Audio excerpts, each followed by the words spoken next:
Hi. Okay, so if you're watching this video, that means congratulations, you have learned how to add and subtract fractions and mixed numbers. And it also means that you've learned how to borrow when we're subtracting if we don't have enough in the first number. I forget what that's called, but anyway. All right, let me show you a couple things I want to teach you. Okay, now we are going to be taking formal notes on these at a later time in our actual class, but since you are ready to go, I don't want to hold you back. So I'm going to show you a couple tricks and tips now that will help as we continue learning fractions. Sorry, my pencil was not sharpened.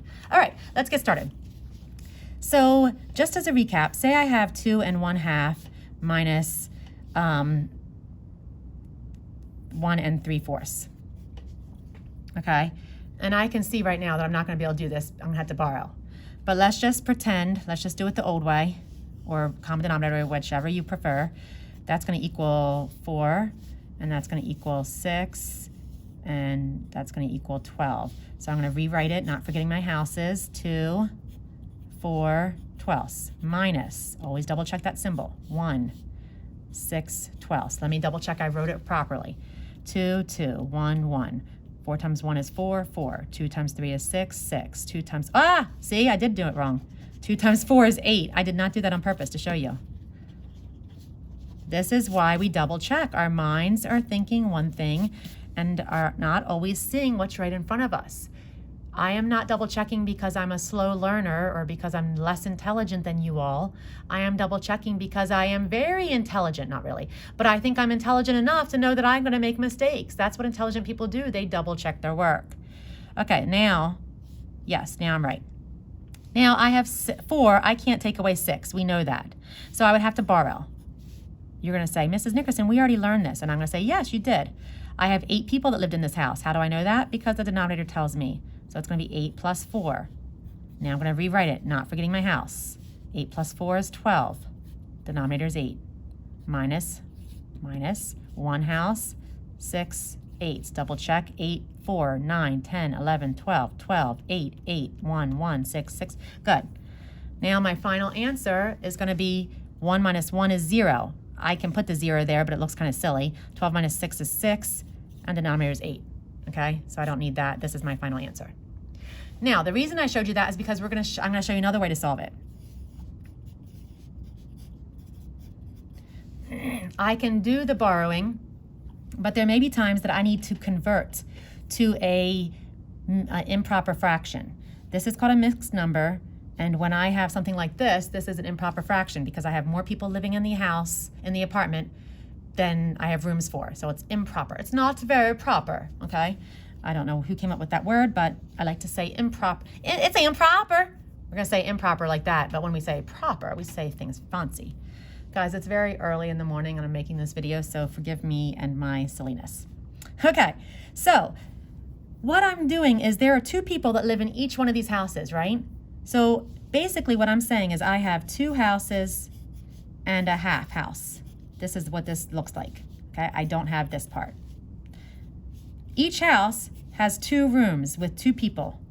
A person, person A, and person B. Person A and person B. Person A, no person B.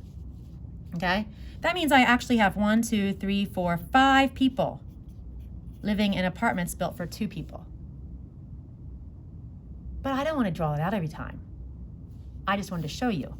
So a way we can do this is we can do what's called the backwards C. And all it is saying 2 times 2, because I know I have 2 people living in each of those 2 houses. 2 times 2 plus the person, we can't forget about the person left in the apartment. So 2 times 2 is 4, plus the 1 is 5. And the denominator stays the same. Is 5 halves equal to 2 1/2? Yes. We just proved it. Now let's try this one. Take away 4 times 1. I have 4 people living in a house because that's how many says this neighborhood. Plus I have my 3 in my apartment. 4 times 1 is 4, plus my 3 is 7. And I keep the denominator the same. Now you're going to say, oh, well, I can't solve that. I don't have enough. Well, you don't have enough because we don't have common denominators yet. Now you would get common denominators. I like this method. 4 times 5 is 20. 2 times 7 is 14. 14. Did I do something wrong here? Let me think. That can't be right. Hold on. 4 times 1 is 4. 3 is 7. Oh, 2 times, see? I'm doing it again. 2 times 4 is 8. See, I knew something was wrong because I couldn't have 14 and 14 because that would only be one house, but I have 1 3/4 houses. So, sorry. Okay, so let me just double check because I made a mistake already. 4 times 5 is 20. 2 times 7 is 14. 2 times 4 is 8. Now I'm going to write it nice and neat and figure out what I have to do. I know my denominator is 8 now. 8, 8. 20, 14. Now 20 take away 14 is 6. And my denominator is 8. And look, they are equal. Okay? So I'm going to give you we're going to do a couple more practices of just converting, not doing the whole problem, okay? So say I have 5 2/3. What does this equal as an improper fraction? An improper fraction, it's not very proper, okay? I have 5 houses, and each house has how many people in it? 3. So I'm going to multiply backwards C, 3 times 5, 15, plus my 2, 16 17/3. What I did was 3 times 5 plus 2. Multiplication comes first in order of operations. Okay, let's try another one. 6 1/2. I have 6 houses, and each house has how many people living in it? 2. 6 times 2 is 12, plus my 1 is 13. So it's 12 plus 1 equals 13. If you don't like to do it in your head, you can do it that way. And the denominator stays the same. Let's just see what I did. I did actually 2 times 6. 2 times 6 plus my 1. 2 times 6 is 12, plus my 1 is 13. 13 halves. Okay? I'm going to try 2 more, and then you're going to do your own. And you probably already know how to do it, but that's okay.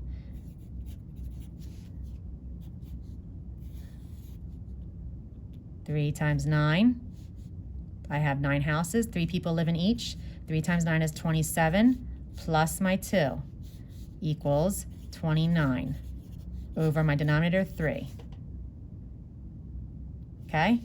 And let's do a big one. Ooh, my goodness, Mrs. Nickerson, so big.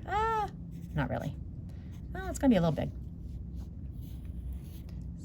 I go ahead and write that down. Backwards C, 5 times the denominator times the whole number, plus the leftovers. So 5 times 12, if you don't know that, you have to do it on the side of your paper. 2, 10, 5 times 1 is 5, plus 1 is 60. Oh, you can't see that, sorry. So I just did it on the side of my paper. So I did 12 times 5 plus my 3. 12 times 5 was 60, plus my 3 equals 63. 63, my denominator stays 5. Okay? Alrighty, try these couple problems now of converting.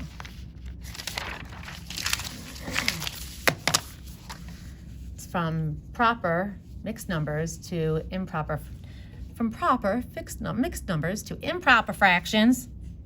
7 2/3. That's number 1.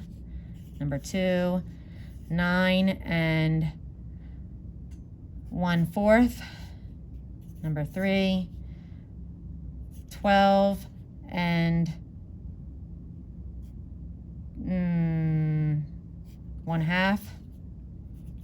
And number 4, 5 6/7. Okay, let me zoom out.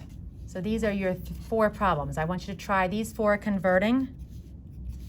Remember, the backwards C looks like we multiply the whole number times the denominator, and we add in the leftovers. Okay, so these are your 4 problems. Go ahead and try these 4, and then come show me. Good luck, but you don't need it because you got skills. Bye.